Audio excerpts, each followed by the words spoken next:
Guys, I'm here in San Lorenzo Church. Here.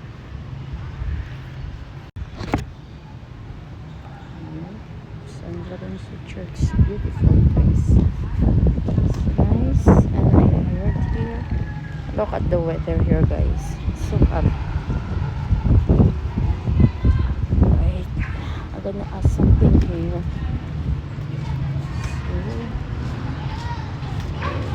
Reconciliation is outside here.